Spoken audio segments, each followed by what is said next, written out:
This is a podcast by the News Minute, and you are listening to South Central. Hello and welcome to South Central, a TNM podcast where we put the South at the center. I am Dhanya Rajendran, your host.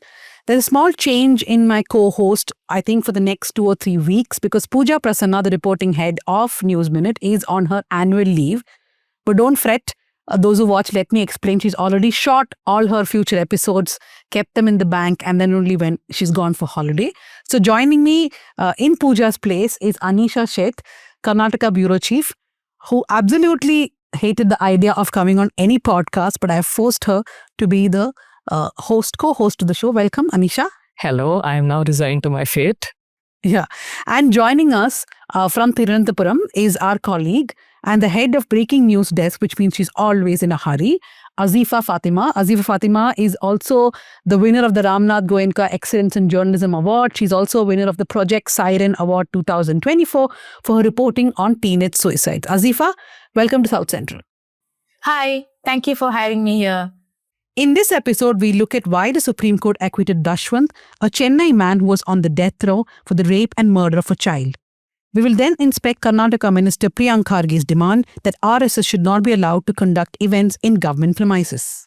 Okay, so before we jump into today's discussion, 2 things to tell you. One is, I hope you have read the Nikhil Kamath profile that Indulekha did. I've been getting a lot of messages. I've got a lot of emails. Some people are wondering, why have you done this profile? Some people are like, we had good fun reading that profile.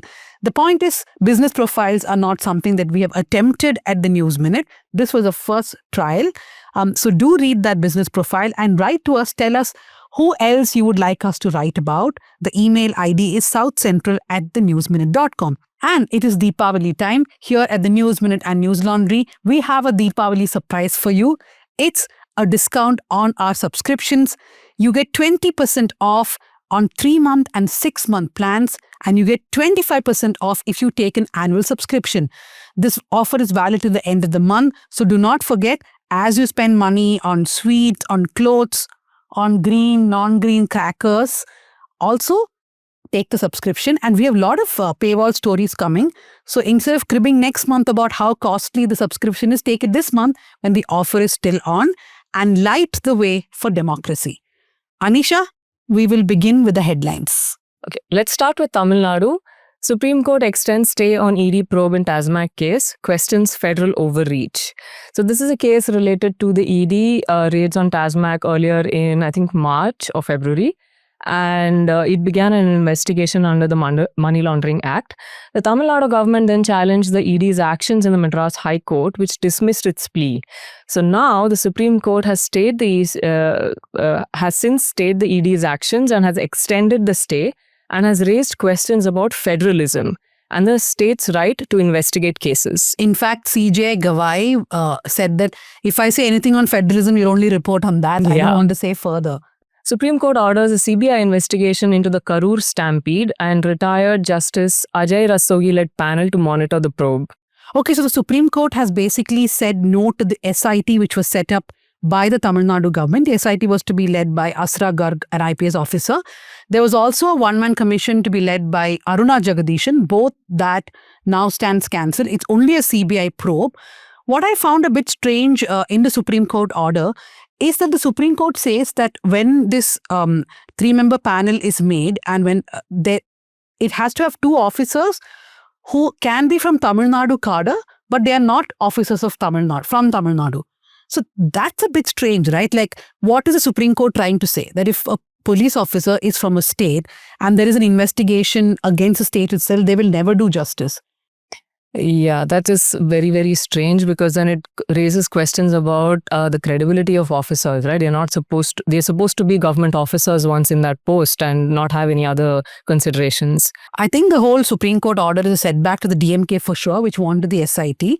But I'm also a little surprised at the TVK, which is Vijay's party, celebrating it as some justice. And one more thing I want to point out is Bussi Anand, who is the leader in Vijay's party TVK, he was basically absconding till day before yesterday because he had applied for anticipatory bail, right? Azifa, did he get his bail or he didn't get, right? He didn't. He didn't get his bail, so he was absconding. So that's a bit strange, right? Like the moment the CBI probe is ordered, this TVK leader is out in the open, he's seen in public, which sends a wrong message that the TVK believe that the CBI probe will be in their favor. Okay, so something very interesting is happening in Karnataka. Well, it's uncommon at least. Congress ministers hit back after Kiran Mazumdar Shaw's post on Bengaluru's poor roads. So on October 13th, Kiran Mazumdar Shaw shared on X that she had a visitor from China and who apparently cribbed about the bad roads in Bangalore, potholes, and why there was so much garbage lying around. And she tweeted about it. Sorry, no, it's called X now. X'd about it. X'd about it. And yeah, so for once, ministers in the Karnataka government, right from the chief minister, have hit back and said hello. No, but the point is Kiran Mazumdar Shaw has tweeted multiple times before. I think what is rankled is the fact that she's been doing it many times. See, I don't know. On one end, what she's saying is correct also. Situation is getting from bad to worse. True. But these guys are like, why are you not blaming the BJP government for GST? Why not? So now she has said even previous governments are to be blamed. But I think there is definitely some equation change because so many years we have seen that all governments, no matter who is in power, are all very friendly with this one coterie, right? Which is Kiran Mazumdar Shaw, Narayana Murthy, Mohandas Pai, all these Bengaluru's elite. But suddenly everybody is like, question but stand with us. Like you can't just be always questioning and not giving us suggestions. Yeah, and that this is also interesting because this comes like barely a couple of months after the yellow line of the metro was inaugurated, and where the chief minister and the prime minister, both of them, lauded companies for participating and supporting the project. In fact, three metro stations are named after three private companies. Okay, now we move on to Kerala. Hijab row in Kerala school. Minister directs school to permit student to wear headscarf. So the Minister Sivan Kutty's decision is a U-turn from what he said soon after the row first broke out, and now he's backed the students' right to go to school with the headscarf and possibly respect the color of the uniform and whatever is prescribed by the school. I find a lot of people are asking what happened in Karnataka. That time you guys were all supporting the hijab. Now why are you not supporting the hijab? I find there is a little bit of a difference in both this because in Karnataka, it was a government school where there was no strict uniform. In fact, committees could decide in every college, not school, every college what the uniform is. And that particular college in Udupi had a BJP MLA as the member of the committee, which is why it also became controversial because they were not allowed to sit for the exams. Here in this case, it is a private school which has a uniform. And the child was in the school attending classes for several months when one fine day she comes wearing the hijab and the school says no. What the minister is saying is that you cannot obstruct her from getting education because that goes against her rights. But there's a lot of discussion, just like we saw in Karnataka, there will be a lot more discussion across Kerala as to, this whole thing of students wearing hijab and going to school. Yeah, but Karnataka also has a much longer history, at least in coastal Karnataka, of this entire thing becoming a problem, right? Like even when I was reporting from Mangalore in 2000, 2011 and so on, there have been sporadic instances of, schools, mostly private schools and colleges, this pre-university, what we call here, where they will object to somebody wearing a, headscarf for the sole reason that it is a headscarf. And then, you have this entire rhetoric coming up, oh no, if they are wearing hijab, we will wear saffron shawl. But they are not, one is not the opposite of the other at all. Okay, so we'll move on to Telangana now. KTR alleges vote chori by Congress in Jubilee Hills, says no faith in the ECI. And this is going to be an embarrassment for the Congress, which has been going on about vote chori at the national level in Karnataka as well. So and KTR did the exact thing which Rahul Gandhi did. He had this entire press meet where he, shows all these houses where there are multiple voters in one house. In fact, he said that Naveen Yadav, who is the Congress candidate in Jubilee Hills, his brother has got multiple epic IDs. So he did a full presentation just like Rahul Gandhi did. But I guess it is not caught on the news cycle as much as the Congress one did. But this is a problem, right? Which we have been saying from the beginning. All parties which are strong locally are somehow fudging voter rolls. Whether it's a small scale, large scale is very different. The accusation against the BJP is that they're doing it at a larger scale because the election commission is subservient to them.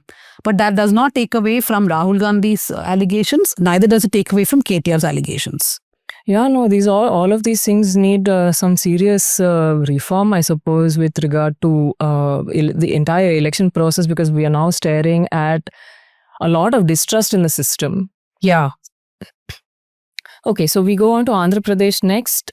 Google to invest $15 billion in Vizag data center, largest investment outside the US.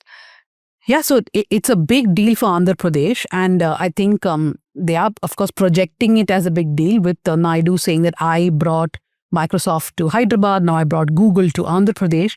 So as far as perception goes, it's huge for Andhra Pradesh, but I don't know if it will bring jobs. But whatever comes, it is good for that state because they desperately need new industries, new projects, new companies to come in. The only question is, how are you going to give land?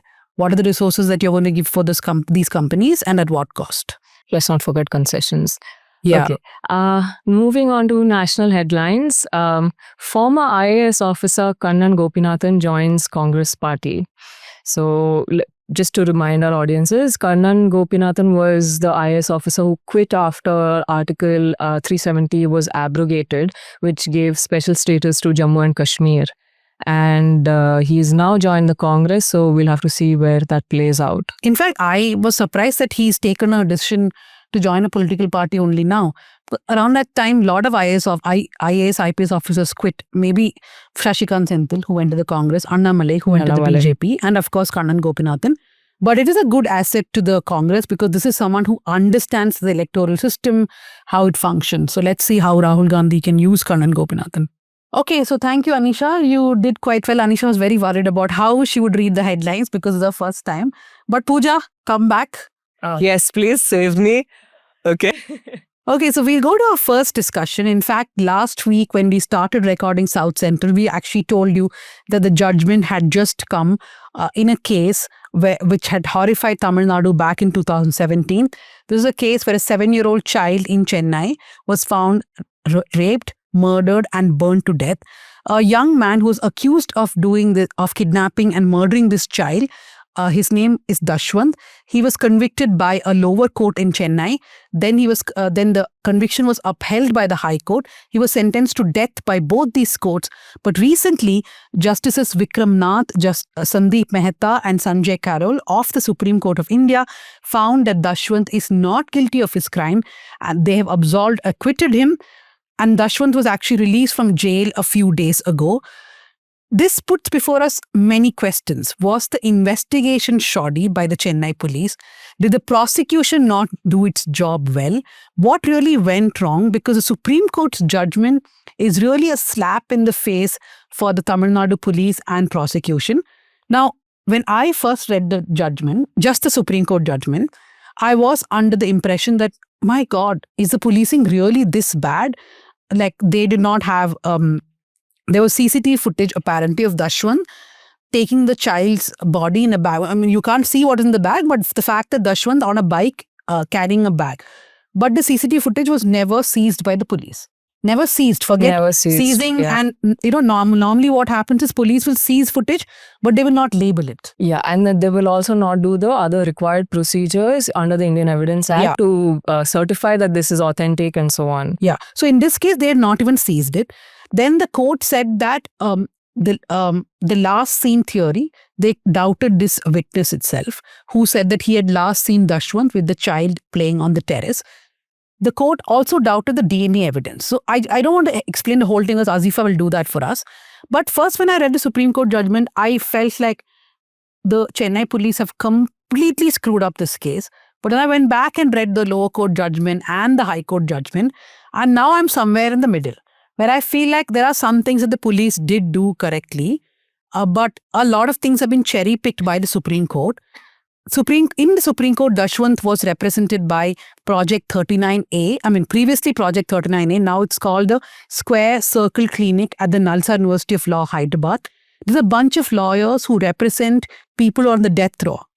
And they convince the Supreme Court basically that these sentencings are not correct. So I come to you first, Azifa. You also read all the 3 judgments. First, tell us, what did the Supreme Court say while acquitting Dashwant? So, Supreme Court has made 2 main points to acquit Dashwant, right? The first one is that the trial was not conducted in a fair manner. Dashwant did not have enough opportunity to defend himself. And the second thing is what you said. Basically, the court found several inconsistencies around the confession statement, the witnesses in the case, and the recoveries made in the case. So the first point, when we look at it, the defense, they did not get enough time. So the charge sheet in the case was filed in August 2017, and by October that year, the charges are framed for the charges are framed for the case. And at this point, the accused did not have any defense lawyer or was not provided a legal aid counsel also. So if a person does not hire a defense lawyer, they are given a free lawyer, free of cost by the government. So Dashwant did not have either option. The lawyer was appointed only on December 13, 2017. By the time the court had fixed the schedule for the trial, which was scheduled to start from December 18, 2017. And the lawyer receives the case documents only 4 days before the trial begins. So usually, in usual cases, defense lawyers are appointed right at the beginning of the criminal trial. Ideally, it should be before the charges are framed, so that as soon as the police files the charge sheet, the accused can get the copies of all the documents and all the evidence, and they have enough time to review the evidence and defend their case. But in this case, the court found that they were given just 4 days of time to go through the materials, the witnesses, and everything, and defend themselves in the trial. That was the first thing. And the second thing, the court said, the judgment comes on January 3rd. The prosecution evidence is completing on January 30th, and the trial court delivers the conviction on February 19th, and the death sentence also on the same day. So usually what happens is there is a brief gap between the conviction and the death sentence, where the court goes through the mitigation factors, aggravating factors, and everything.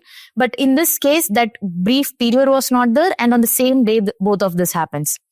The Supreme Court, in its judgment, has said that this whole process has violated the principles of fair trial that is under our constitution. So, and also using this, the court says these lapses show that the trial was conducted in a hasty manner, and he was not given any chance to defend himself. At this point, the court just says that we could have set aside the conviction and sent the case back to the trial court for a fresh trial, which is what usually happens. But since 8 years of his incarceration has passed, he has been in jail for 8 years, the court decides to examine the case based on its merits. So that's how the court starts to examine the circumstances and the merits of the case.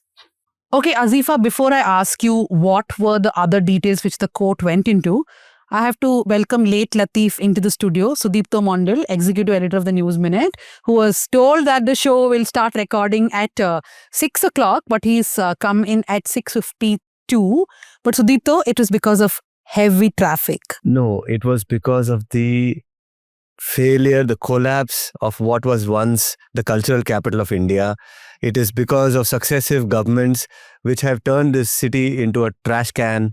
It is because of harebrained projects which include flyovers and underpasses, and all of which are either logged with water or creaking. It is because the absence of a public transport. There's no rain today. It is because the absence there is rain also today.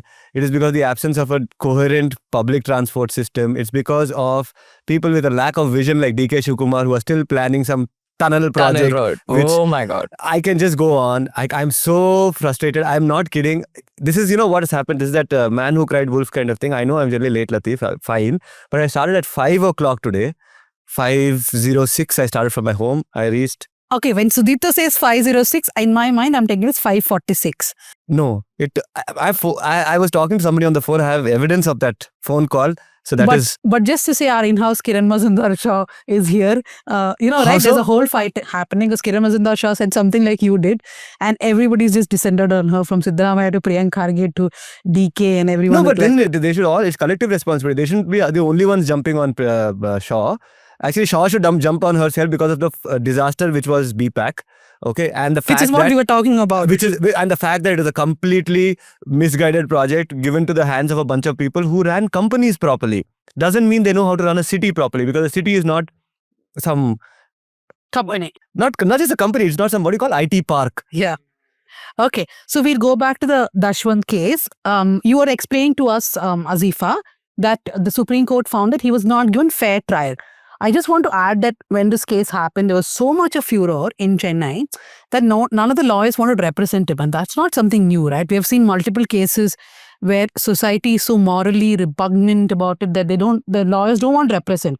And we have seen cases where lawyers are beaten up for representing someone also, like a rape accused. No, but that's not an acceptable stand, right? It is not, but An I'm saying individual lawyer does have yeah. the right to not represent, but to come out and state it publicly as a body of professional. But it has happened multiple times. Of course, of Yeah. course. Okay, Azifa, so what else did the Supreme Court say?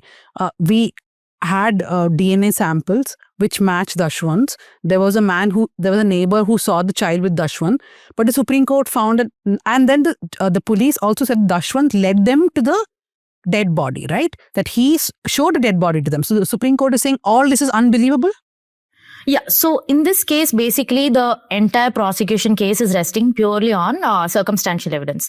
So when there are no eyewitnesses, each link in the circumstantial evidence that proves the crime should be proved beyond any doubt is the theory. So there are multiple links here. The first one is the last seen together theory, where the child is last seen with Dashwant. A witness called Murugan said that he saw the child last with Dashwant. And then there is a CCTV footage that you mentioned at the beginning that showed Dashwant moving in a bike with a bag.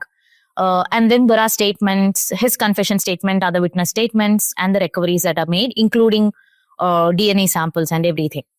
So going through one link, the first link starts with the witness statement of Murugan. So the first link of this whole chain starts with the last seen together claim, which starts with the evidence presented by Murugan. So Murugan told the court that he saw the child, the victim, and the accused Dashwant playing together around 6 p.m. On the day of the incident. But the problem is, this statement was not part of the original police complaint filed. So on the same night the child goes missing, the father of the child goes and files a police complaint. And the Supreme Court is saying that you did not mention Murugan telling you that your child was last seen here in the police complaint. We have to also remember that the first complaint was just a missing persons complaint saying that I came back home from shopping and my child is missing. And according to the records of Supreme Court that Supreme Court went through, Murugan's statement comes only 2 months later when he told the second investigating officer in the case. So here, one thing that which we have to note is that High Court did take this point into consideration. Into elaborately, the court went into it. The High Court believed that Murugan's testimony was not made first, but it held that the testimony made in the court stands and any other statements made to the police or anybody else is just corroborative. So it's the other things are just substantive evidence, and any statement made under oath to the court is the only thing that stands. So this is how the High Court said, okay, Murugan's statement stands. Azifa, just 1 minute, just to summarize the whole thing. So the Supreme Court is saying that if Murugan has last seen the child with Dashwant, then why did Murugan not inform the police or the parent? Why was that not part of the first complaint, right? Azifa has read the Madras High Court judgment where the High Court also asked the same question to Murugan. Boss, why did you not tell the police? So Murugan is saying two things. One is that I did tell the police, but at that time, the child had only gone missing. They are not looking for a dead child. They are looking for a missing child. He did say that I saw with Dashwant. Police did not write it as part of the complaint. And Dashwant himself was part of the search party. So nobody is suspecting him at that time, right? So this is something which has come up in the High Court.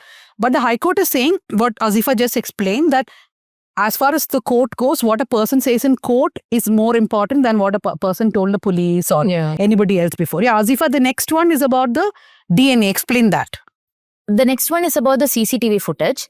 The CCTV footage is obtained from a nearby temple. So the prosecution claims that the footage showed Dashwant moving in a vehicle. Here, two things. One is that the Supreme Court said that the police did not produce the actual CCTV footage. They did not take or record, or it was not exhibited as evidence at all. Because the footage itself was missing, there was no primary evidence of what it supposedly showed. And the judgment then goes on to say that the officers appeared to make Dashwant a scapegoat, and the story of the CCTV footage was just a figment of imagination rather than real evidence. So again, here, this point was raised at the trial court that, this CCTV footage is not present as evidence. And the trial judge reasoned that the police might have checked the footage while trying to, search for the child, for rescuing the child. And it should not be held against them because they were just doing their duty at searching the child.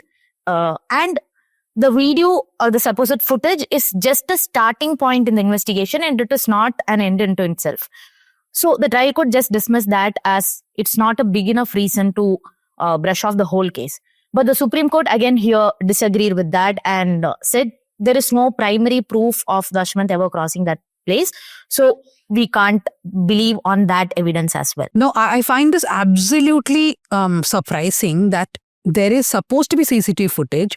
Now, whether the footage was something that the police watched at the beginning of the investigation, after 2 days when you've realized or when you have figured out that Dashwant is the murderer, won't you go back to that person and get the CCTV footage?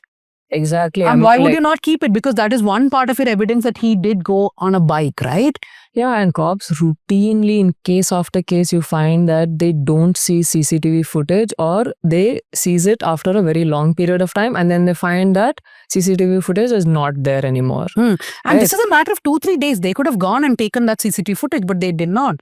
I mean, that is something which I feel the High Court and the trial court just let go, which perhaps they shouldn't have. And finally, Azifa, the DNA evidence. Yes. So the DNA evidence, so the child's body was found on the side of a highway. Charred body was found, and there was a bag and 2 petrol bottles inside that, and the child's clothes, like undergarments, found inside the bag. So those are the things that they seize, and they find DNA semen stain on the undergarment of the child, and they take it for DNA tests. So here again, there are 2 things. One is the DNA sample itself, and the other thing are the items recovered by the police. So firstly, the items recovered by the police, be it the petrol bottles, or they also the police also present the jewelry of the child, which was found in the purse of Dashwant. So the Supreme Court has found that none of these items were kept for identification with the parents, and they were not properly sealed, or the whole process of who possessed what was not entirely clear. And the second thing, when we come to the DNA report, they take the semen stain and they do a test, and they find a match with Dashwant's profile. That the Supreme Court again finds that his blood sample was taken nearly 4 months after he was arrested.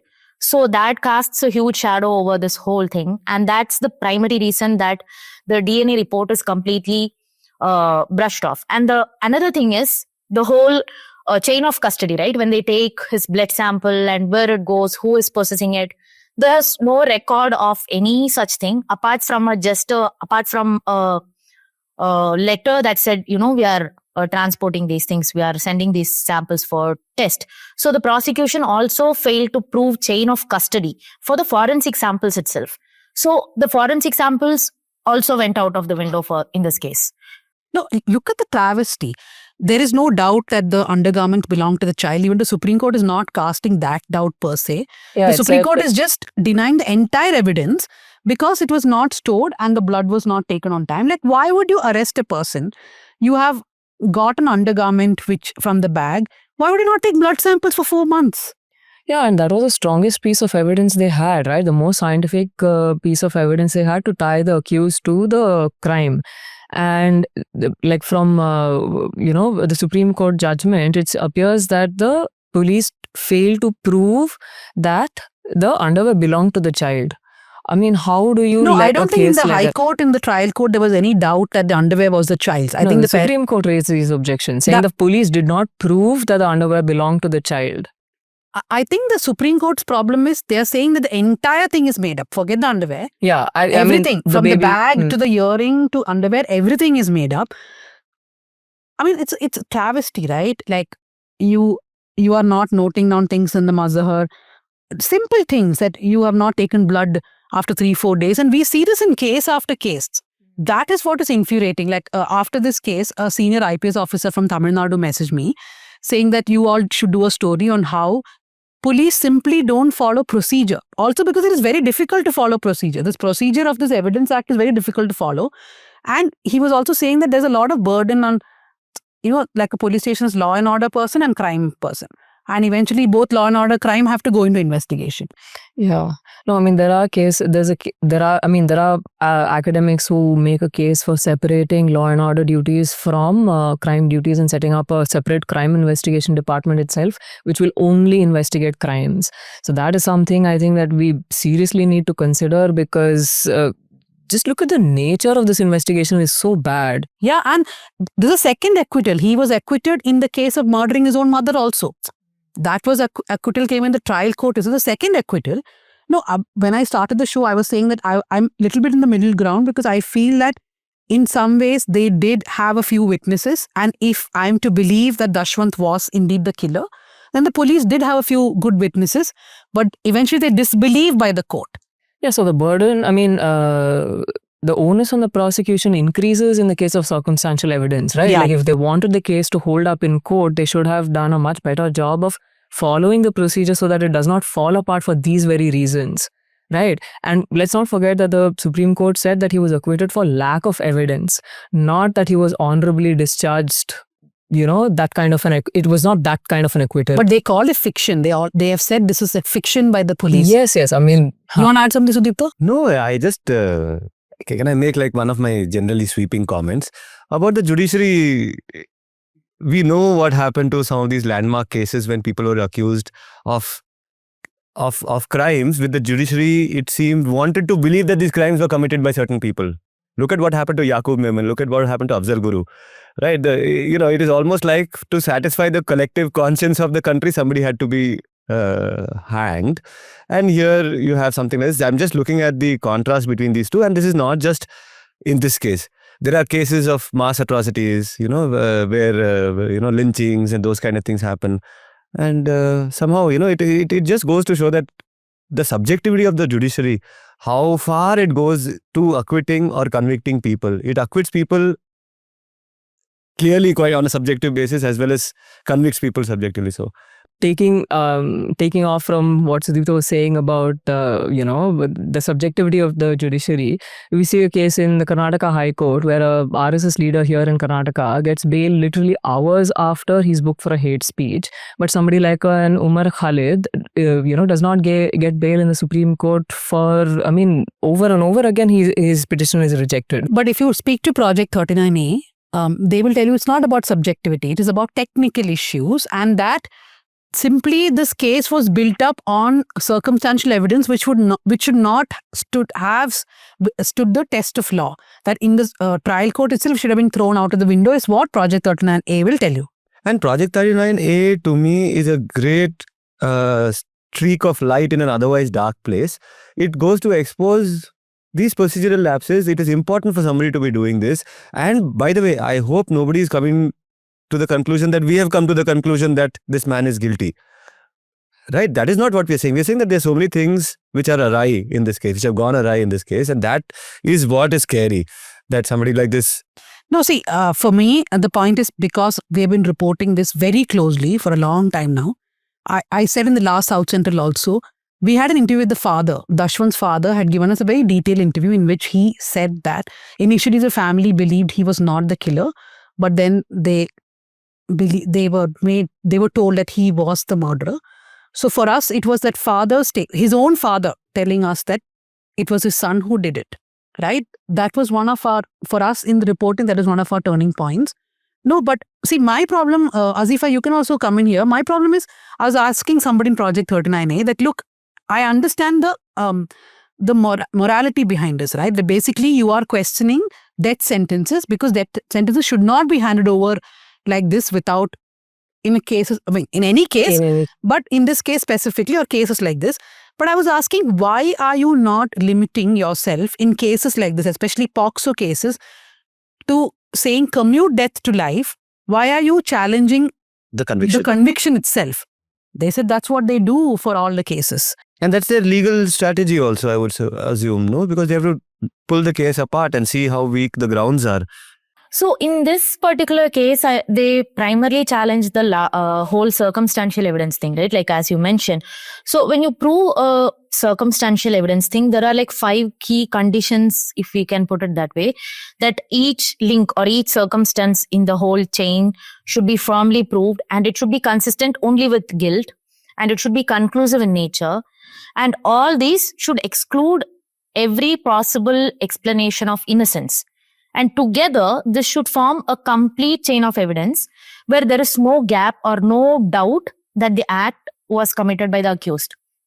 In this particular case, they challenged each link of it, right? For instance, the CCTV footage. The judgment itself notes that, I think if I'm not wrong, the High Court judgment itself notes that the visual was not exactly identifiable. Like they could see this guy moving in a bike.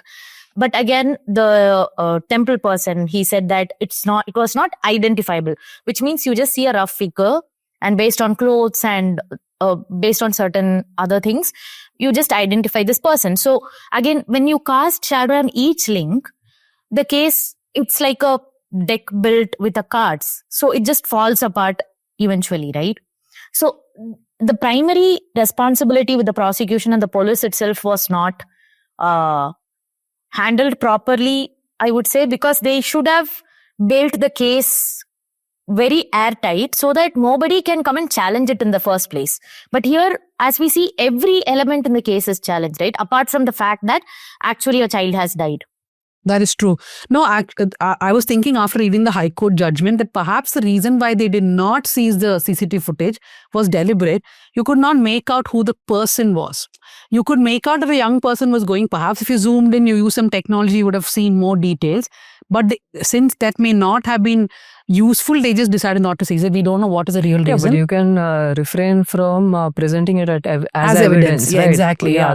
Why enter into the whole mess in the first place? But what is your last? I want to just ask what do you all think about the fact that investigation should be separated, and there should, at least in the big cases, there should be separate. I'm not saying that every pickpocketing should be investigated by a crime department, but heinous crimes, etc. It cannot just be handed over to the beat, law and order and crime guy. There should be a separate team to also look at it.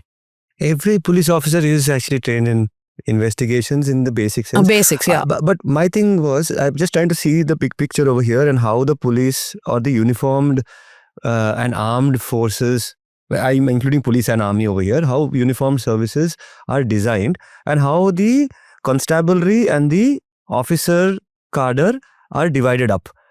If you look at the military, let's start with that example. So you have a Jat regiment, you have a Mahar regiment, you have this regiment, that regiment, whatever, Madras regiment and all that.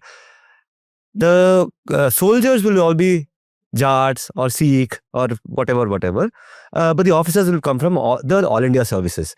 And that ensures the the check and balance, which is that if there is a local rebellion, then there is a national level officer who will check the local rebellion, and therefore the local unit will never be able to rebel against the country. Now that in the same way, in the police also, a constable is assigned to a police station in the beginning of their career.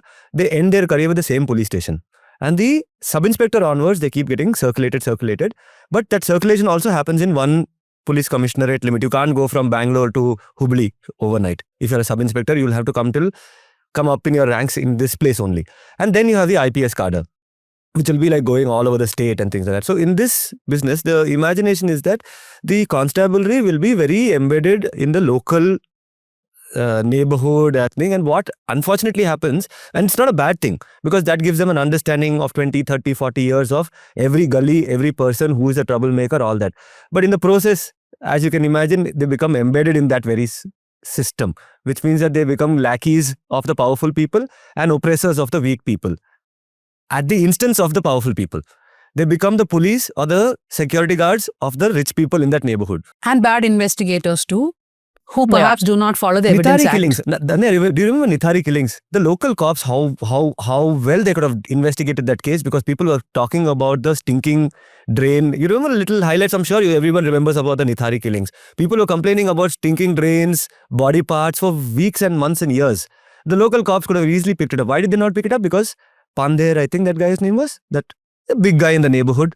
No, even our Saujanya case here. Yeah. When you read the judgment from the High Court, it is so clear, right, that there were so many evidences the police would have collected at that time, which they clearly did not. The Raja Singh cases in Hyderabad, 100 cases of hate speech against him, only one conviction. Why? Because the police will not have the audio. Actually, it reminds me of this film, this American film, about lynchings in the South back in the day, in the 60s or something, where the local police is completely in with the lynchers.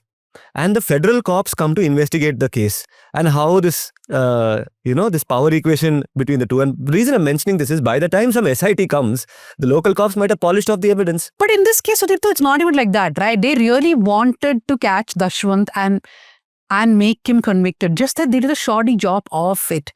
That's all. It's not like there is an But the interest. incompetence, you don't think, is built into the system? That's the problem. The incompetence is built into the system. No, the police officers in this case, and we also saw in the Ariyalur case, right, where the prime accused was acquitted because of lack of evidence thereof.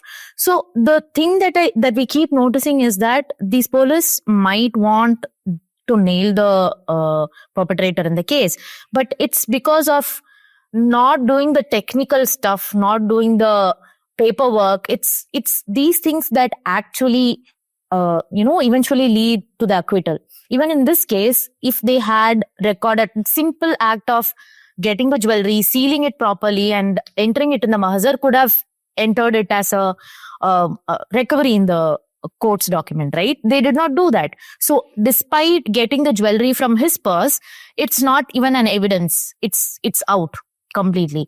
I think the police should also focus on doing the grunt work, like do the records, do the mahazars, do the sealing stuff and everything, which might help in proving such cases. Can I just make one point here, since we're talking about police incompetence?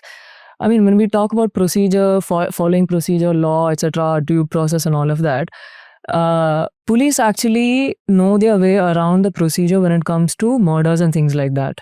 Where they lack this kind of knowledge is when it comes to newfangled stuff like cybercrime. They're really struggling across the country, right? Because they don't have, like, for example, how to seize evidence from a phone. And they in don't legal even procedure. put things in Mazhar. What are you I talking about? know what you're saying, but I know what you're saying. I agree with you, but this is something that this supposedly their expertise. Yeah, supposedly Their expertise. So anyways, thank you very much, Azifa, for joining us here on South Central. Thank you. My recommendation, I think it would be a book, which is two books. Like one is She Said and The Catch and Kill, both of which I took Danya ma'am's books and read it. So it's about the Harvey Weinstein case. While one focuses on the sexual violence part of it, the focuses on other crimes that happened along with this whole network. So yeah, that is my recommendation. Okay, so we'll go to the second discussion. Joining us for this is V. Geeta, writer, academic, historian, feminist, and co-director of Tara Books. Her work spans gender studies, caste, and social history. She has written extensively on Tamil society, Dravidian politics, and feminist thought. Thank you, V. Geeta, for joining us here on South Central. Thanks, Danya, for having me. What's Sudipto? I was saying that she also taught at ACJ when I was a student. Rather, she came for a few lectures to our journalism school. So I want to discuss a couple of things which have been happening in the past few days. One is the Karnataka Minister Priyank Kharge making this assertion that RSS activities should be banned in government properties. He's saying, why should they do their marches in schools and colleges? That's one thing which is happening in Karnataka. Parallelly, we've been seeing the VHP sort of announcing that they want to build the campaign of Free Temple movement. They had something going on in September. So a lot of small developments happening as far as the RSS, VHP, etc. go. Of course, the RSS just celebrated its 100th year. So Geeta, have you been following what's happening in Karnataka? Because Siddaramaiah has said that he wants to follow Tamil Nadu model. And Tamil Nadu for many years had not been allowing marches till the 2022-23 case happened, which went to the Supreme Court itself. Well, Tamil Nadu may not have allowed RSS or Hindutva supported marches in government spaces, but the rationalist and the more critical rationalist and radical segments of the Dravidian movement have always wondered, why do they allow Hindu festival celebrations on government property? For instance, Ayudha Puja celebrations in almost every government office, factory, and so on.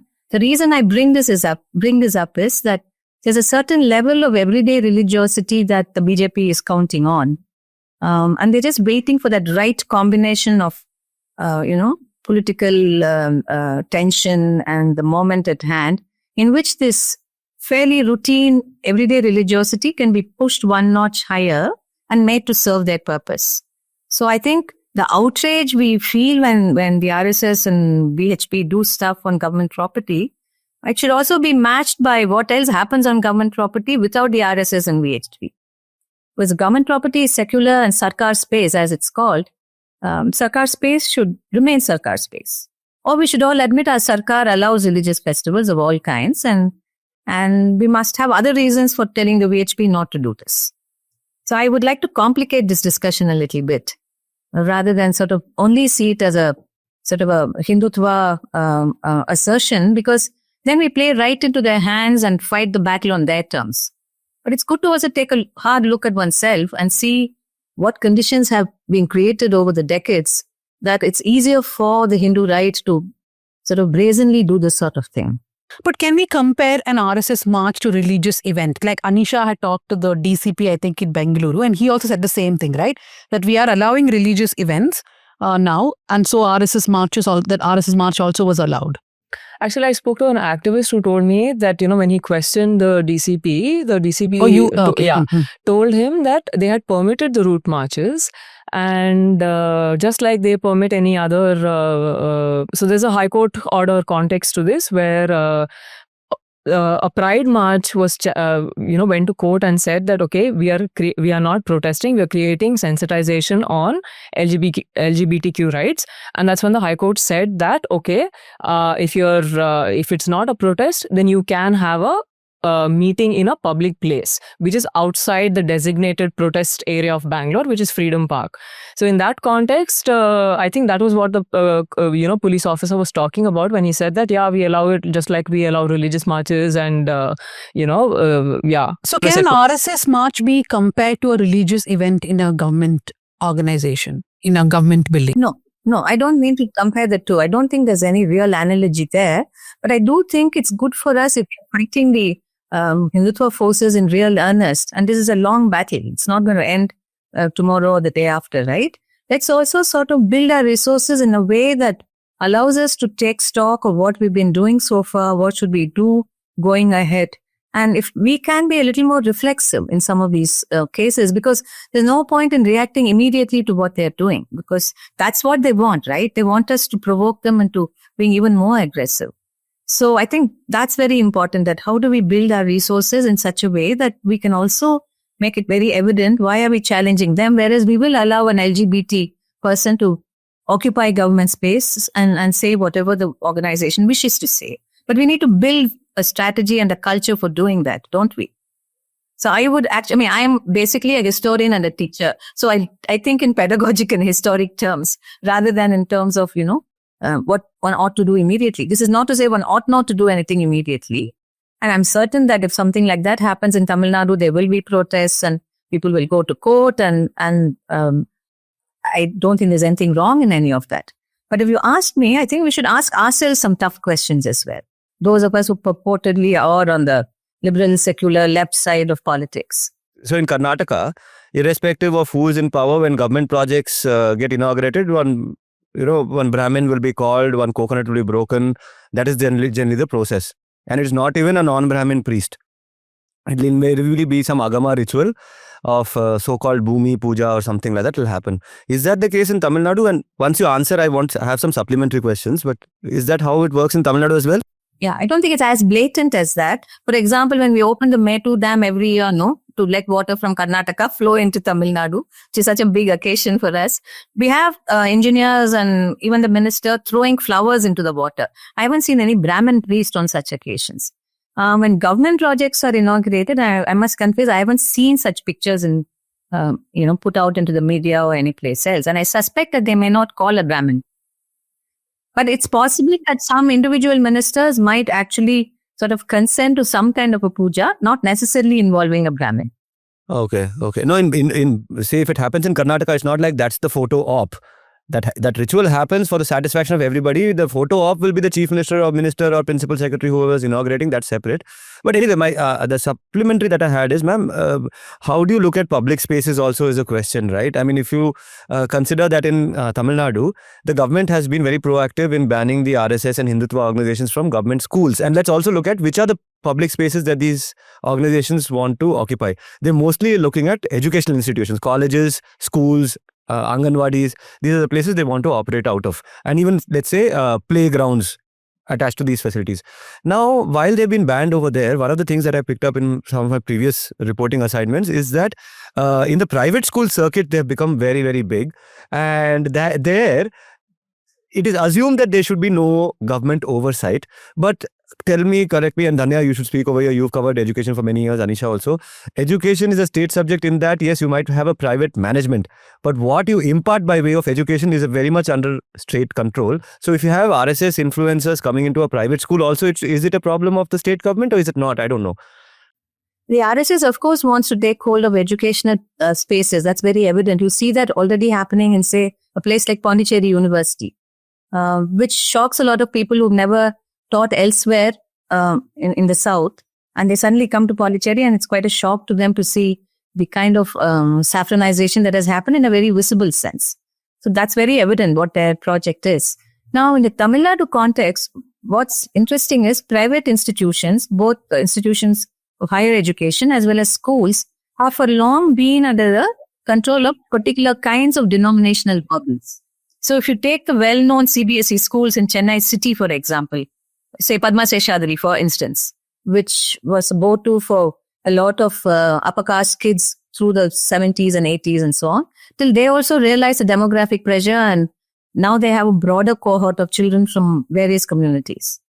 But the point is that they are not going to give up their obviously Brahmanical Hindu ways of functioning in terms of what prayers they have, the kinds of inputs that they give kids in a cultural sense. Not that they would do it in an obvious sort of way. So these spaces, even if the RSS doesn't directly have to do anything with them, you can have somebody who's associated with that institution in some manner, who spouts in public all kinds of opinions which are dear to Hindutva. So that's also a way in which they are functioning in Tamil Nadu. You see that very clearly. So you see people associated with educational institutions coming out with something even as terrible as a defense of untouchability. In some ways, you see that happening.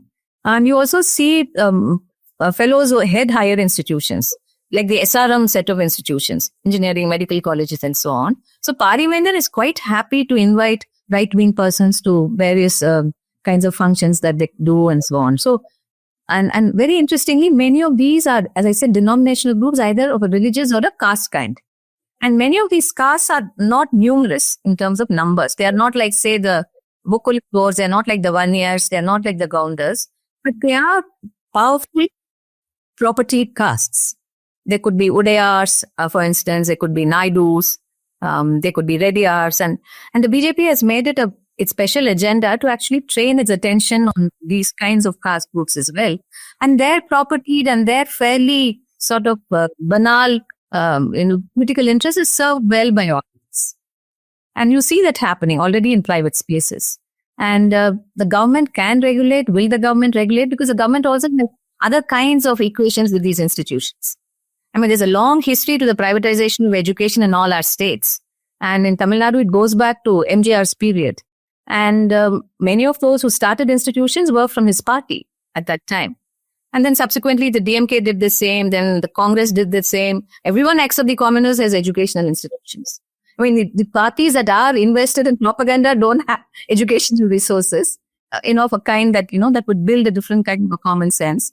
But the parties who are very determined to sort of push their point of view all do this kind of a thing. So government is also going to really tread on very fine territory here where the private institutes are concerned, because I think there are lots of overlapping interests that hold them together.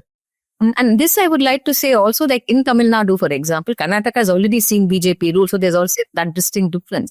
But Tamil Nadu has seen the reign of J. Jayalalitha, and we mustn't forget those years. Those years were the most authoritarian years in the history of Tamil Nadu. The different segments of time that she served as chief minister of the state, you will see how she systematically crippled all democratic institutions, including the media. I still remember the time when KP Sunil of the Week was in the eye of a storm for having written something very critical about her. Then the government hit back, and over a period of time, Sunil found himself landing a job in Jaya TV. So, I mean, it's a very interesting sort of approach that she had, not very dissimilar to what we see happening around us today.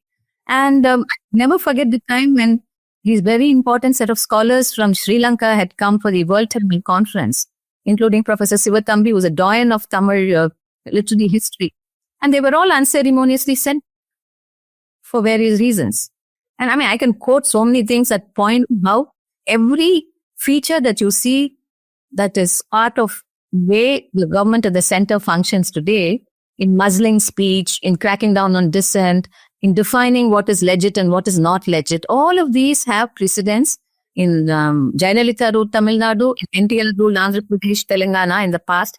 Why I'm saying this is, fascism need not always come allied with an ideology.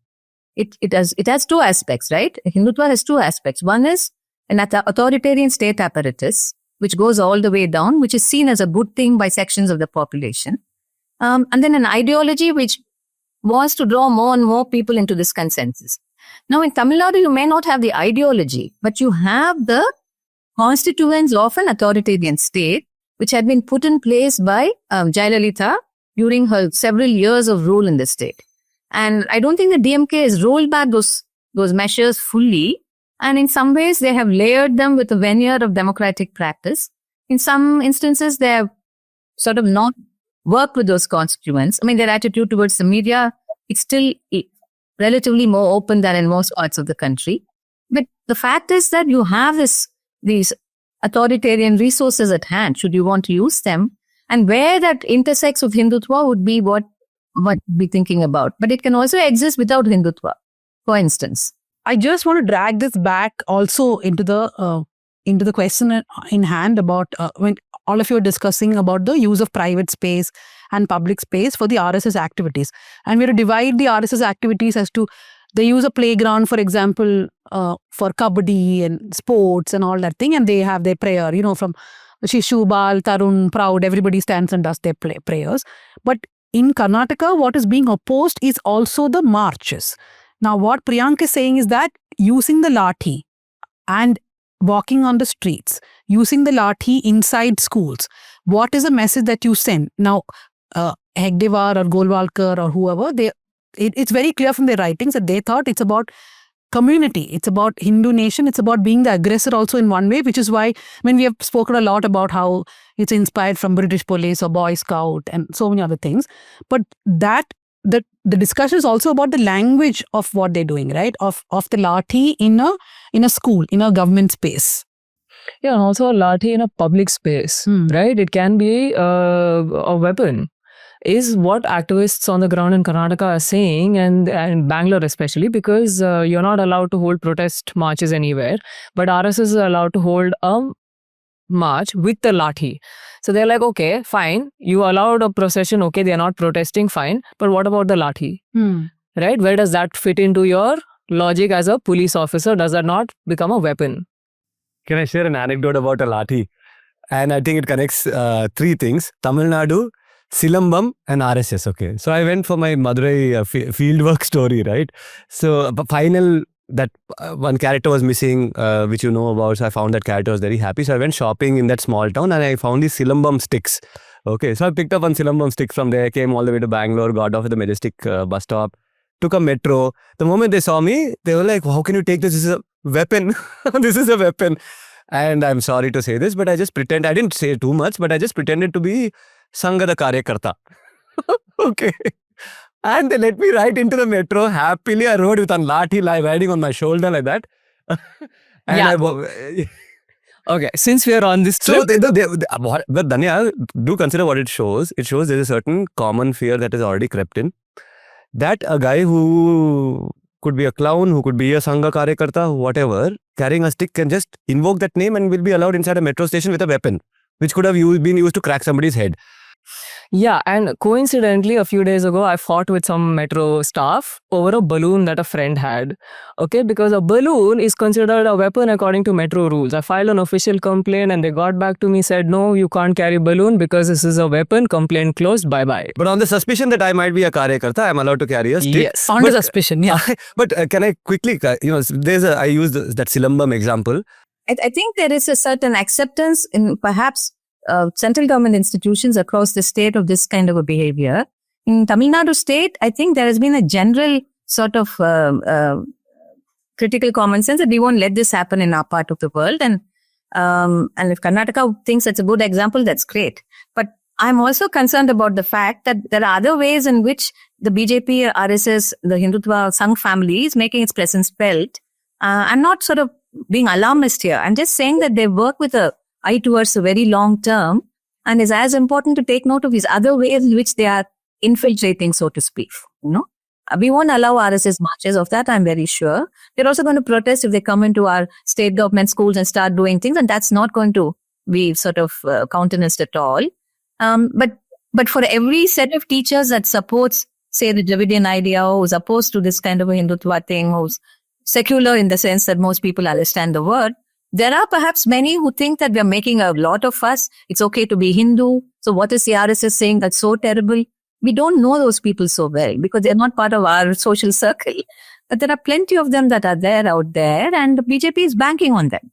And it's going to sort of work in ways that you can get to them, can reach them. I'm not saying that they'll be successful or that they will be actually part of the BJP consensus.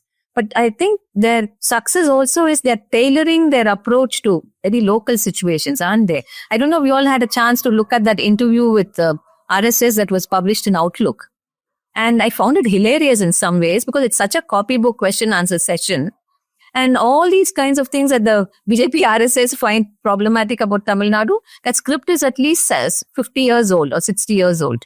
It goes back to the 1970s, if not earlier, when there was no BJP as such, but you had a Hindu right wing, Jan Sangh and so on and so forth. So I think they are still a bit clueless about how to deal with Tamil Nadu. So they're trying very hard and working with spaces that are already available to them one way or the other. But having said that, their model, which might perhaps work in some other parts of the country, are not quite going to work here. Many months ago, I wrote a piece for a seminar called No Place for a National Religion. Basically, my argument was it's not that the Tamils are irreligious. Anyone who comes to Tamil Nadu knows that's not true. Look at the number of temple towers per square kilometer. So, but the religiosity that Tamils practice have a lot to do with their sense of place, where they are from and what does that matter to them. And their caste has a very important role to play. But caste plays a role that's not quite mappable onto the communal agenda in a straightforward way. It can be made to happen, but it doesn't immediately happen. So you'll have folks doing stuff with their temples that they claim are community practices. Dalits will be kept out or sometimes might be accepted or allowed on an unequal basis. But that does not immediately lend itself to a communal agenda unless there's a program to make it so. And that program is built assiduously over a period of time. And I think that sense of place is what the government of Tamil Nadu is banking on, and which it tries to define using the term Dravidian, I don't know if that captures everything, but there's a sense of place which is very historical, which is particular. I think that's important. Even if you look at the temples, all those goddesses you go see in those temples, Long ago, I forget which, Kamala Ganesh, the sociologist, wrote a very interesting essay, basically saying, why do they have their own shrines? All these goddesses. I mean, they're there with their consort. I mean, they're like this happy family photo, man, wife, child and all that. So, and then you also have these women sitting in their own state. And you'll always see that these women are very local. They're very local name. very Tamil names. And then they're wedded to Vishnu or Shiva or whoever. And then in that wedded aspect, they have a Sanskritized name. So it's quite interesting how a sense of place also maps onto a sense of gender. And the Tamilians have worked out a very complicated equation with Brahmanical Hinduism. I don't think the RSS has got really into its head because it's so brutal and in its patterning out identities. It doesn't quite get this long historical battle with the Brahmanical Hinduism. And then there is, of course, a whole question of Dalit religiosity, which neither the regular non-Brahmanical Hindus are able to sort of work with, nor the RSS. RSS does, of course, work with Anganwadis. You looked it up earlier in Karnataka. So there's a study of the BJP RSS work in Western Tamil Nadu and Southern Tamil Nadu by this scholar from HCU, Arun Kumar, who's done his PhD on the RSS working in these two parts of the state. And he actually had some very interesting things to say. Who are they working with in Western Tamil Nadu? What are the spaces they occupied? Anganwadis is one. After school centers are another. So they do have that strategy and they work with particular social groups in those spaces. In this case, the Arundhatiyars. So it's, one needs to be early sort of look closely at what they are doing, where it works in a caste sense, where it doesn't work in a religious sense, where they're trying to make things work. So I won't be sanguine like the rest of my Dravidian counterparts and say it'll never happen in Periyar's land. That's not true. It can happen anywhere because there is a basis for authoritarian rule everywhere in India. And very happily, there are folks here who will compromise with anything to occupy those spaces. They don't have to particularly believe in Hindutva ideology to do that. You think Edappadi Palaniswamy believes in that ideology? Does he care? He doesn't. But he's such a astute political opportunist. He'll do what he wants to do with the BJP. So like she was saying, that the sense of place which Tamil Nadu has used, in Karnataka, is that even possible? I know that this Priyank is saying this, Siddaramaiah is saying, I will look at a Tamil Nadu model. But the BJP and the Sangh is too strong here for them to actually take a decision, I feel. Remember in the manifesto, one of the big points of discussion was the Congress saying that we will look at banning the Bajrang Dal and the VHP, I think. Bajrang Dal, yeah. And it became a huge discussion point at that time. All the channels were going berserk over that. So when here is a place where they're very strong, cadre-wise, everything, they're in the government, they have been in the government. So how is it even possible? No, it's not. Okay. I have said this only and I've said that they're very strong and all that, but it is just as easy to say the exact opposite. And Anisha and I have worked together in Mangalore. If you consider the strongest Sangh leader in somebody who's a stormtrooper kind of a Sanghi, who can get people on the ground, max can get 100 people, 200 people, which is the same capacity as a lefty. Okay, so whose example am I giving? Some Sharan Pampel, let's say. When he does a vigilante attack, it may become national news and all of that. But how many men are there? 40? 50? 100? Okay, so 100 men can take a district and a state and hold it to ransom is one aspect of this reality, which is that they have a very motivated critical minority in every place. Okay, we're looking at the growth of, Anisha just come back from her reporting in Maddur, where she's looking at the growth of the Sangh as a result of the JDS, BJP combine and all of that. And here we have an interesting character called Puneet Kerehalli, who's a vigilante who goes around attacking people for cow slaughter, vagera. How many people does he have? 10, 15, 100? No, he doesn't even have 50 people. So therefore, you have a small bunch of stormtroopers and you have, for the lack of a better word, I think the best way to describe them is these bought armies, right? We know how these are manufactured, how these opinions can be, AI can be used to just create this thing. And then the media channels we are talking about, we know where their money comes from and all that. So therefore, it could also be a cat arching its back and not as much of a... No, so are you trying to say that if Siddaramaiah does push the envelope, he can go ahead and say... See, but the Bajrang Dal does does it have cadre of 1 lakh people? No, I'm talking about RSS marches, not the Bajrang Dal here. No. So about him restricting the RSS marches completely. RSS is a bunch of not very fit men who are not stormtroopers. They're mostly the Brahmins. Bajrang Dal's class character is completely different from those uncles you saw day before yesterday walking on the streets. But the RSS also has the BJP here in Karnataka. The BJP is a kind of like a bee which comes on a flowering plant. But they will protest, right? They will. And let's not forget what in all the discussion, because we brought the word secularism, Hindutva, The Supreme Court and the Madras High Court, while allowing the RSS marches in Tamil Nadu, High Court, in fact, Justice G. Jayachandran said that route marches not being allowed is certainly not in tune with secular or democratic way of governance, and it is contrary to the principle of secularism. So, Contrary to the Whenever it's principle of convenient. secularism, Okay. not allowing it. Right. Okay, I'm not going to go into that, but taking off from what Sudipta was saying, I think I agree partly with him, but also partly disagree because, see, what he's saying about the stormtroopers, I think is true. And the violence in coastal Karnataka, at least, which is the bastion of the Sangh in Karnataka, the violence has come down. But it is also an ideologically captured place for them. You will have, and I think I've said this before also, you can have a public stadium full of 3,000, 5,000 people, family gathering type of scene, where some 18-year-old sadhvi can come and say, behead somebody if they look at your mothers and daughters. And this is in Shuddh Sanskritized Hindi, which nobody in that place even understands properly, but they cheered like it was a cricket match. Okay, so that ideological base is there, and it's there across classes, I think. But you still have the same people re-electing the Congress from time to time. In No, that but region I only. think In that that region in that only, region only. and also Al- across also, the state. Danya, And No, also across I the just state. want to say one more thing. The Banu Mushtaq Yeah. calling her to Dasara, right? Me and Pooja had a lot of arguments around it. But one thing we finally agreed is that it's like a balloon Siddaramaiah tried to, whatever. Like basically, there's nobody else who would have done it, right? Like call Banu Mushtaq, create this controversy and then just stand firm. So you can never say he's capable of doing this also, saying no RSS marches in public. He's also capable of still giving us goosebumps. Siddaramaiah has made many mistakes in his career, but he's one of the last secular, socialist, progressive, anti-caste leaders in this part of the world. And hats off for what he did in that Dasara. Although that Banu Mushtaq imagery itself was problematic in its own way. We don't want to pull at that. But yeah, and time after time, we are seeing him getting isolated in that cabinet, which is full of right-wing people. We see, I suppose, Siddaramaiah and Priyank Kharge are the two people who keep getting exposed for their progressive ideology because they suddenly seem like the only people talking about these issues in this particular cabinet. So I also want to talk about one more thing that the Siddaramaiah government did this time round in power, which is the reading of the preamble across schools and colleges.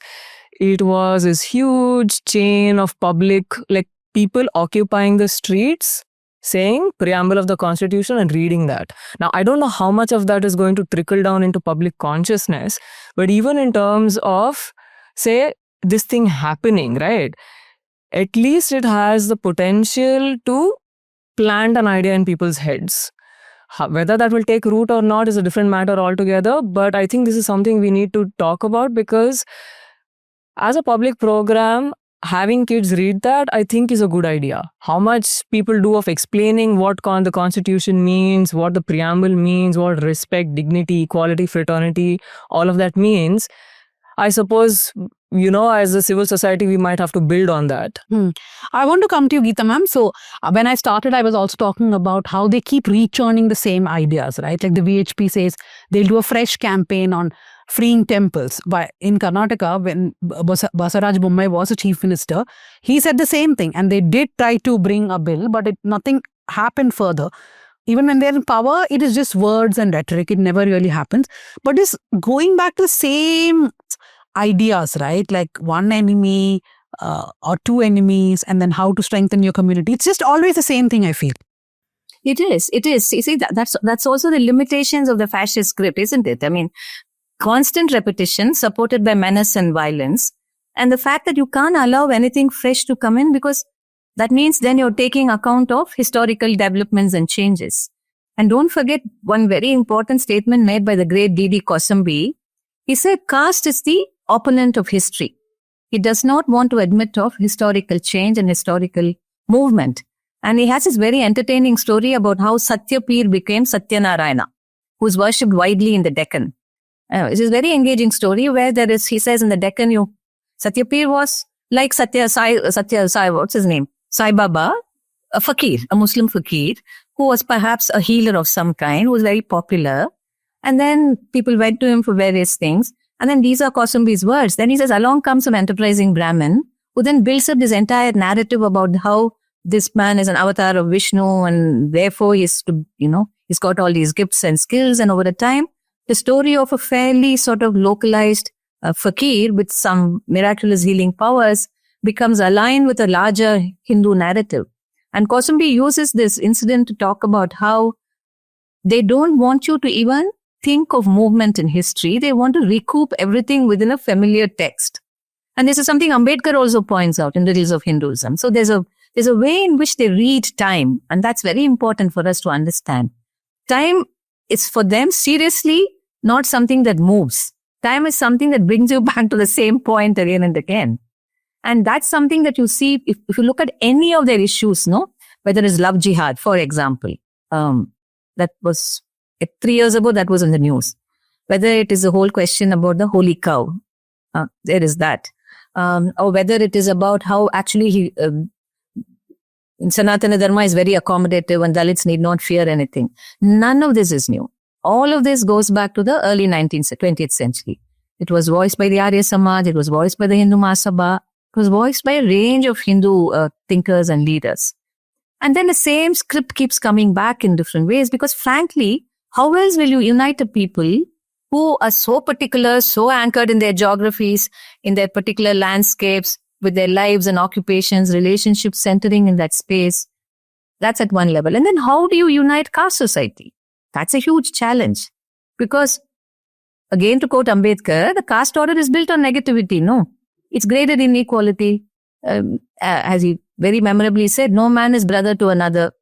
So the only unity caste society is capable of is a negative unity, which means that you need an outside element that you can demonize and hate and horribly and sadly, it has been the Muslim so far. And that script can change a bit. It can become the Christian in some parts of the country. And the Dalit is a perpetual outsider whom they will claim is actually an insider who can be brought in, but they'll never bring him or her in. So it's a very, very interesting script which they have kept going. This is their strategy.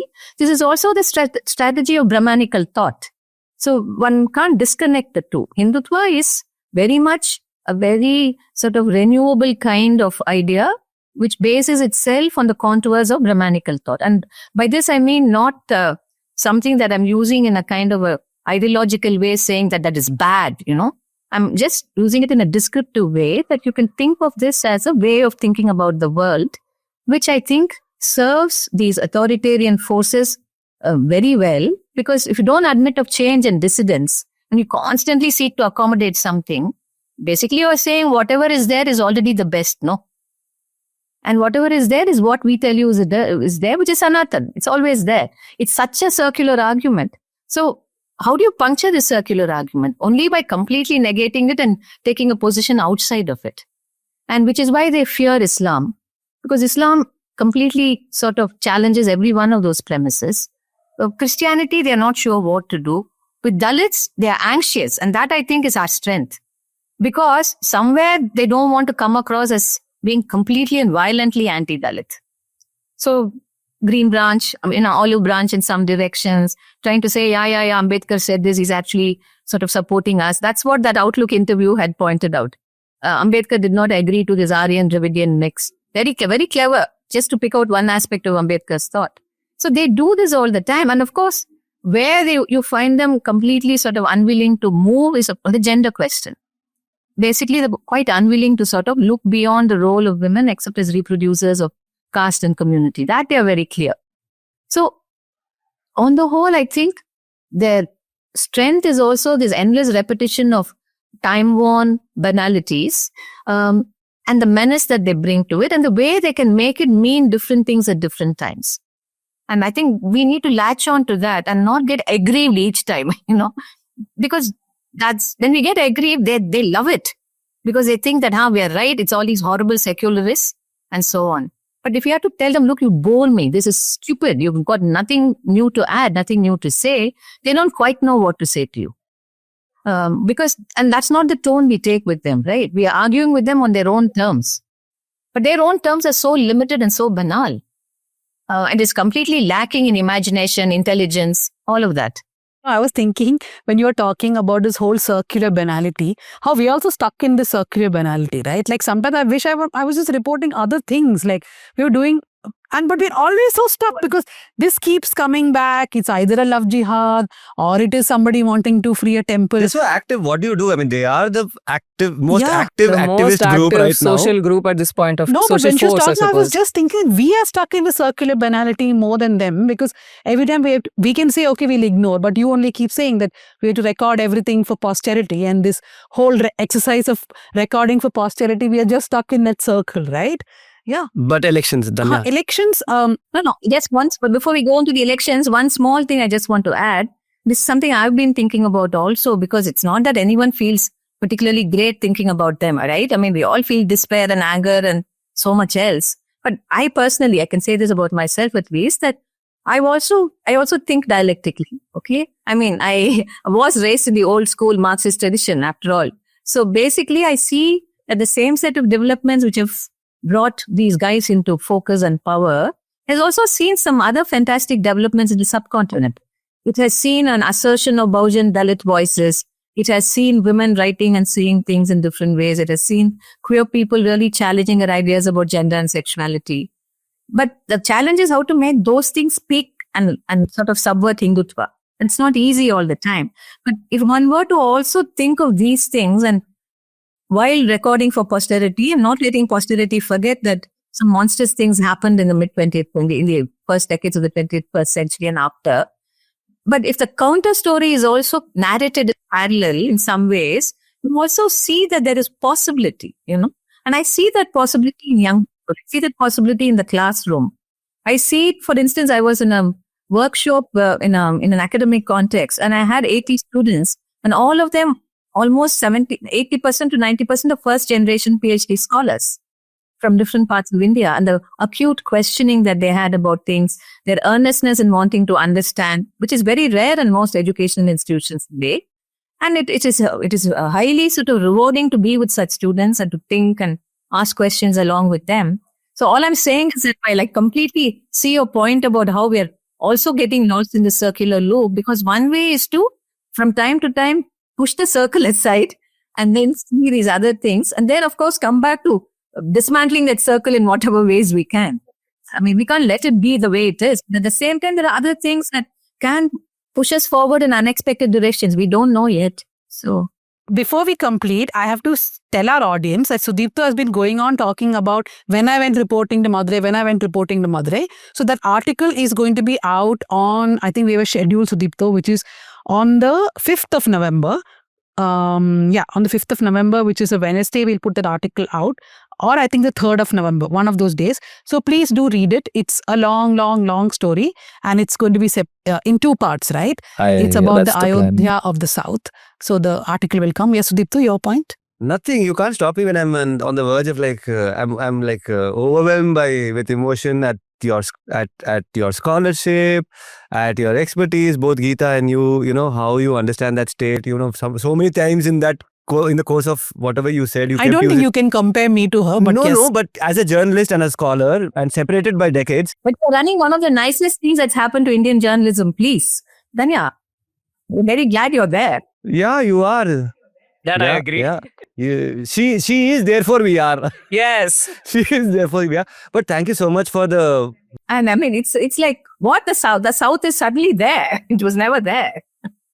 No, ma'am, and also your scholarship and, the kind of... I don't know if it's bipartisan or how it is, but there is so much in what you say which is clearly not taking sides and just putting things out there and, for us to see, as opposed to, you telling us how to see. The way you arrange those facts, and I think they become self-evident. So thank you so much for what you do. I just feel very grateful for you being around. And also the thing you talked about, right, that political education school, it reminded me of Gauri Lankesh.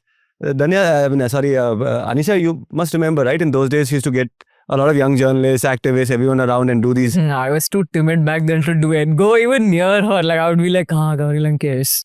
Yeah. They used to run this thing called Column 9. Yeah, I know. Yeah. Column 9. Okay, so we'll go to the recommendations first. Sudipto, you want to give a recommendation? Yeah, so again, ma'am helped me with some of my research for my Madurai story, and she gave me a very fascinating book. I have not read much in the last 1.5, 2 months because I've been working on this piece and I've been tearing my hair out. This is called India Reflections, 1955 to 2003, by this gentleman called Charles A. Ryerson. I hope I'm saying the name right. I will put the photo of the cover also on for you guys to check out. So we But- have all the links in the show notes. Every recommendation every guest gives is on the show notes. Right. So this Ryerson is a scholar / slightly influenced by Christianity kind of missionary kind of character who keeps coming back to Tamil Nadu over different phases to see political developments. And for me, the chapter that helped me and my story a lot was the chapter about the 1971 elections. But it is a must read for anybody interested in Southern Indian politics, not alone Tamil Nadu politics. Yeah. So I have 2 recommendations. One, pure fun, which I think is interesting in a tangential sense to what we're talking. It's called the Dictionary of Lost Words by Pip Williams, an Australian writer. So she's basically looking at the making of the Oxford English Dictionary. I mean, it's a fictional account, but it talks of how many words didn't find their way into the dictionary, and they had to do with words used by women of the working classes and words that had to do with gender and sexuality and so on. It's a fascinating and fun read. That also brings us to this whole question of language and power. No, what are the words that acquire currency? What are the words that close the loop, so to speak, with this whole circular stuff that the Hindu right is doing? And we need to really sort of go back and read books on language and fascism. I think that's can be a very effective thing. And this does that in a very tangential sense. It's also a fun read, which I think is nice in these times, to read something just for the sheer delight of reading while picking up something from there. The other is a book I was involved in, and I'm going to recommend it unashamedly. It's Balagopal's collection of articles, Understanding Fascism, which I go back and read again and again, only because he was so prescient about what was likely to happen in the 21st century. And he speaks of how Hindutva is already here. This is 1994, 95. No, since we are recommending, Geeta ma'am also conducts a reading Balagopal workshop in Chennai. Is that correct, ma'am? Yeah, we've shifted it to December. We thought we'll do it, but since it's going to be a very rainy, Yeah, go attend that workshop. And if you want one in Bangalore, you know how to get in touch with Geeta ma'am. Yeah. Anisha, what is yours? Okay, I am kind of blank, but I will just recommend what I'm currently reading. Well, I started, I hope to finish it. It's this fat. It is a book by Christoph Jaffalo. I don't know if I'm pronouncing the name correctly, but I give up on that. It's called Gujarat under Modi, and I just in the process of going through the introduction, and it's super fascinating because I see some parallels with Karnataka, and which I need to go back and think about, but I would recommend that. In fact, one little nugget, the RSS apparently took shape from the right wing of the Congress. Yes. Golwalkar was, Hegdewar Right. was a part of the Congress. And that group predates the RSS by about 20 years.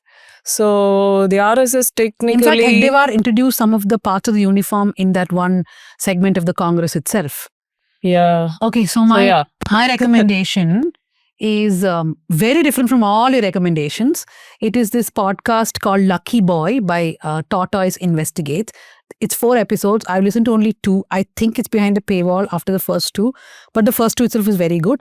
It deals with a female teacher, a 27-year-old teacher who had a sexual relationship with a 14-year-old boy. And that boy is now an adult, and he looks back at how it was sexual abuse and assault. But it can really go into a very problematic zone, right? Because you're a female, abuser, and it can also be very. The language has to be very careful, right? Because you're talking about a child and a teacher, but it's done very nicely. It's a podcast. I'm into podcast full time now, and the Yeah, I'm problem also is going to get into... too much of crime podcast recommendations are coming. I'm trying to go back to history recommendations, but yeah, do listen I'm to the doom podcast. scrolling a lot. I need to get into listening Yeah. podcasts. Yeah. So that's it for this week. And like I began this episode with, it is Deepavali time. light up democracy by taking a subscription of the News Minute and News Laundry. We have offers 20% and 25% off. And the first paywall story you can read after taking subscription is by Sudipto Mondal. So do that. Yay. Yeah. Thank you to my producer, Bhuvan Malik, production assistant, Ajay. Thank you to Sukanya Shaji, the years of South Central. Thanks to Pooja, who's not here, Jasim Ali, our editor, and Yana, who does all our socials. Keep listening, keep watching, and like us on different platforms. Thank you.